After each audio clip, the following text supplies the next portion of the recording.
Everyone, I am Usha from DPS Gosaikhera Jind. पिछली video में हमने वर्ण की परिभाषा और उदाहरण पढ़े थे। आज हम क्या पढ़ेंगे? वर्ण के भेद। वर्ण के भेद। वर्ण दो प्रकार के होते हैं। कौन से? स्वर और व्यंजन। कितने प्रकार के होते हैं वर्ण?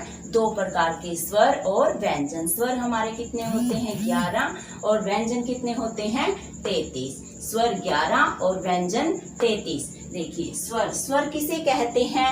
वे वर्ण जो बिना किसी अन्य वर्ण की सहायता के बोले जाते हैं तथा इनका उच्चारण करते समय हवा बिना किसी रुकावट के मुख से बाहर निकलती है, स्वर कहलाते हैं। अर्थात क्या है? ये जो स्वर हैं वो स्वतंत्र होते हैं। क्यों? क्योंकि इन्हें किसी अन्य वर्ण की सहायता नहीं लेनी पड़ती तथा जब हम इन्हें मुख से बोलते हैं तो हवा वो बिना किसी रुकावट या बाधा के बाहर निकल जाती है। तो वो क्या कहलाते हैं? स्वर कहलाते हैं। स्वर, कुल स्वर कितने होते हैं? 11। ऐसे लेकर औ तक, ऐसे लेकर औ तक हमारे 11 स्वर होते हैं।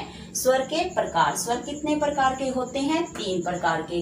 हर्षव स्वर, दीर्घ स्वर और प्लुत स्वर। कौन से? हर्षव स्वर, दीर्घ स्वर और प्लुत स्वर। देखिए, हर्षव स्वर किसे कहते हैं? हर्षव, जैसा कि इसके नाम से प्रतीत होता है, छोटा अर्थात कम। जिन शब्दों को बोलने में कम समय लगता हो, हर्षव स्वर कहलाते हैं। अर्थात जब हम इन्हें बोलते हैं तो इनके बोलने में कम समय लगता है, एक मात्रा का समय लगता है। ये क्या कहलाते हैं? हमारे हर्षव स्वर। हर्षव स्वर की संख्या कितनी होती है? ये संख्या में 4 हैं। कौन से? अ, ई, उ और री। अ, ई, उ और री।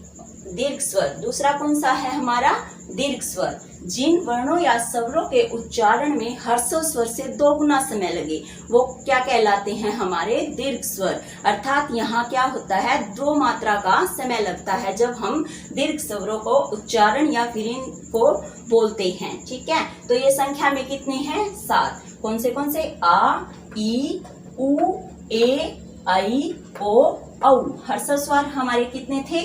4। और टोटल कितने? कुल स्वर कितने होते हैं हमारे? 11। तो दीर्घ स्वर हमारे कितने बचे? 7। अब देखिए प्लुत स्वर। प्लुत स्वर किन्हें कहते हैं? जिन स्वरों के उच्चारण में हर्षव स्वर से 3 गुना समय लगे। कितना? 3 गुना समय लगे, क्या कहलाते हैं? वो प्लुत स्वर कहलाते हैं। अर्थात इनको जब बोलते हैं तो 3 मात्रा का समय लगता है, वो क्या कहलाते हैं? प्लुत स्वर। जैसे ओम, जब हम ओम को बोलते हैं तो कितना टाइम लगता है? 3। ओम, इतना लंबा बोला जाता है। हर्षव स्वर से 3 गुना समय और दीर्घ स्वर से 2 गुना समय, वो क्या कहलाते हैं? हमारे प्लुत स्वर। ओके, तो स्वर किसे कहते हैं? स्वर कितने प्रकार के होते हैं? हर्षव स्वर, दीर्घ स्वर और प्लुत स्वर। Thank you.